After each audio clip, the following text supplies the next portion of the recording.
자, 이어서 밑에 도형을 만드는 것을 진행하도록 하겠습니다. 밑에 도형을 보시면요, 노란색으로 나와 있긴 한데요, 실제 시험지는 흑백이기 때문에 이 모서리가 둥근 형태의 사각형을 먼저 큰 것부터 만들어 주도록 하겠습니다. 자, 화살표를 잘 따라가라고 말씀을 드렸던 것 같아요.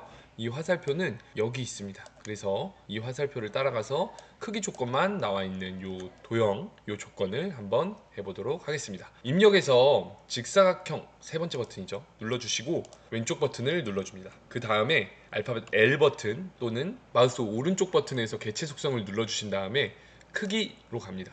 125 곱하기 75라는 조건을 적어주신 다음에 크기 고정, 반드시 크기를 고쳤으면 크기 고정 필수다 계속 이야기하고 있습니다.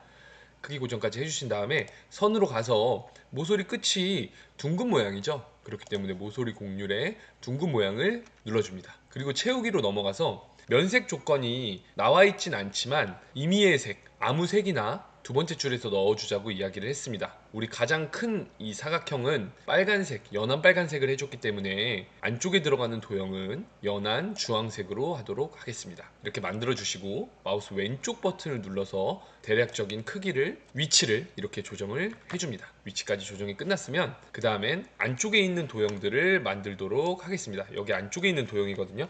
이 도형들을 한번 만들어 보도록 하겠습니다. 가장 먼저 만들 도형은요, 이 밑에 있는 도형 먼저 만들려고 해요. 글자가 들어가지 않은 이 조그마한 직사각형을 먼저 만들어 주도록 하겠습니다. 마찬가지로 직사각형 누르시고요. 눌러준 다음에 알파벳 L 버튼을 눌러줍니다. 알파벳 L 버튼을 누르고 기본으로 가서 크기 조건을 먼저 맞춰주도록 할게요. 17 곱하기 7이라고 크기가 나와 있네요. 17 곱하기 7 크기 고정 반드시 눌러주시고요. 면색으로 갑니다. 색은 채우기에 있다고 말씀드렸죠. 면색에서 이 연한 주황색까지 사용했기 때문에 이번엔 연한 노란색을 눌러주고 설정을 눌러줍니다. 그리고 대략적인 위치를 위에서 이렇게 사방으로 마우스 커서가 사방으로 퍼지는 화살표 모양이 나올 때 그때 눌러서 왼쪽 버튼을 눌러서 대략적인 위치를 이렇게 잡아주도록 하겠습니다. 그 다음 이제 위에 있는 직사각형 그리기 조건을 한번 해볼 텐데요.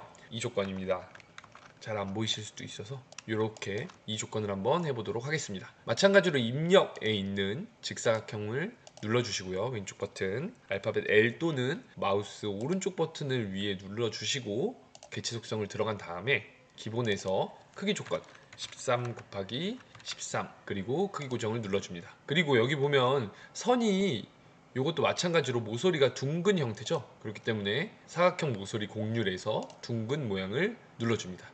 그리고 설정을 눌러주시면요, 이렇게 도형이 완성이 되고요. 도형을 누른 상태에서 왼쪽 버튼으로 도형의 위치를 대략적으로 잡아주시면 될 것 같습니다. 자, 그 다음에 옆에 있는 이 글꼴이 들어간 글상자를 한번 만들어 볼 텐데요. 여기 보면 직사각형 부분을 눌러서 한 번 더 눌러주시고 오른쪽 버튼에 개체 속성을 눌러줍니다. 기본으로 가서 크기 먼저 고쳐줄 텐데요. 여기선 제가 약간 가벼운 힌트 같이 드리도록 하겠습니다. 이 직사각형 그리기의 크기가 대부분 13 곱하기 13이 많아요. 혹은 13 곱하기 13이 아니더라도 13에서 조금 크거나 조금 작은 경우가 많은데요. 이 첫 번째 도형에 나와 있는 조건, 크기 조건에 맞게 높이를 설정해 주시면 되고요. 예를 들어 높이는 13 곱하기 13이니까 13으로 설정해 주시면 되고요. 너비 같은 경우에는 여기서 70을 더한 83 정도로 대략 맞춰주시면 됩니다. 그렇게 하고 크기 고정을 누를 거고요. 선으로 넘어가 볼게요. 선으로 넘어가는 이유는 여기 나와 있는 이 화살표 조건을 따라가 보면 여기 면색에 색 없음 그리고 글꼴 조건 그리고 선 조건이 나와 있습니다. 여기서 우리는 이 두 번째 나와 있는 이 점선 또는 파선의 선 종류 조건을 해주도록 할게요. 선에 보면 첫 번째 선에 종류가 나와 있고요. 종류에 보면 이 세 번째 나와 있는 게 파선입니다. 파선으로 해주시고요. 채우기에는 색 채우기 없음 조건을 눌러주시면 됩니다. 이렇게 설정을 누르면 이 출력 형태와 비슷하게 글상자가 나오게 되고요. 사방으로 뻗어나가는 마우스 커서가 나올 때 대략적인 위치를 맞춰주시면 될 것 같습니다. 이렇게 맞추면 되고요. 도형 위에서 마우스 오른쪽 버튼을 누른 뒤에 도형 안에 글자 넣기를 눌러줍니다. 글자 조건도 여기 두 줄에 다 나와 있죠. 굴림 18포인트, 가운데 정렬.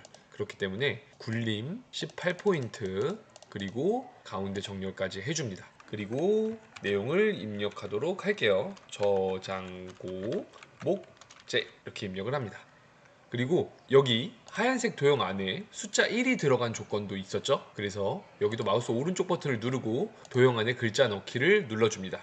조건은 여기 나와 있습니다. 그래서 궁서 20포인트 가운데 정렬 조건에 따라서 궁서 20포인트 그리고 가운데 정렬까지 누르고 숫자 1을 입력해 줍니다. 여기까지 하면 첫 번째 줄에 있는 내용들을 전부 다 적은 건데요. 이 첫 번째 줄에 있는 내용을 적었으면 키보드 왼쪽 맨 밑에 있는 컨트롤 버튼을 누른 상태로 도형을 눌러줍니다. 옆에 있는 도형도 컨트롤 버튼을 누른 상태로 눌러주셔야 돼요. 컨트롤 버튼을 누른 상태로 이렇게 도형을 누르려고 하면 더하기 모양이 이렇게 나오거든요. 커서 옆에 더하기 모양이 나온 걸 확인하고 눌러주고 또 옆에 나와 있는 탄소 저장고 목재도 컨트롤 버튼을 누른 상태로 눌러줍니다. 지금까지 컨트롤 버튼을 한 번도 떼지 않았습니다. 그렇게 되면 여기 커서 옆에 보이는 것처럼 더하기 버튼이 나와 있는 것을 보실 수 있고요. 컨트롤 버튼 위에 있는 화살표 위로 올라가는 모양이랑 비슷하게 생긴 쉬프트 버튼이라고 있습니다. 컨트롤을 눌러준 상태에서 쉬프트도 같이 누른 상태에서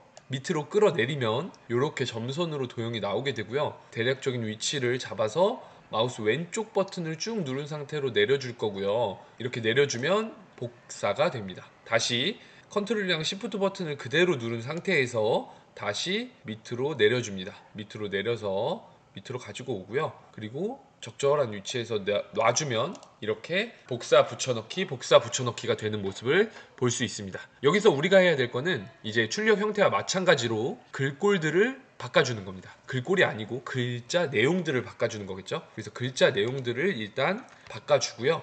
이렇게 2, 3 그리고 위에 나와 있는 내용도 에너지 절감하는 목조 건축 이렇게 바꿔주고요. 밑에도 스트레스를 줄여주는 목재까지 작성을 해준 다음에 그 다음에 또 남은 게 뭐냐면요. 임의의 색들이 요 사각형마다 색깔이 다른 걸 볼 수 있습니다. 그래서 이 위에 있는 사각형을 왼쪽 버튼을 눌러서 누른 다음에 알파벳 L 또는 오른쪽 버튼을 눌러서 개체 속성을 눌러주시고요. 도형의 색깔을 바꿔주면 됩니다. 색 채우기에서 연한 노란색이었으니까 이번엔 연한 초록색을 넣어줄 거고요. 그리고 밑에 3 위에 있는 이 도형은 마찬가지로 개체 속성을 눌러준 다음에 채우기에서 연한 초록색을 넣었기 때문에 연한 파란색을 넣어주도록 하겠습니다. 이렇게 도형과 도형의 서식과 도형의 내용을 다 바꿔서 넣어주면 출력 형태와 마찬가지로 4번 문제도 마무리할 수 있습니다. 내용이 어렵거나 복잡하진 않아요. 다만 다양한 조건들을 보고 그리고 그 조건에 맞게 정확하게 해야 되기 때문에 정말 자세히 보기 훈련을 열심히 할 필요가 있을 것 같습니다. 이번 4번 문제 길게 했는데요. 여기서 마치도록 하겠습니다.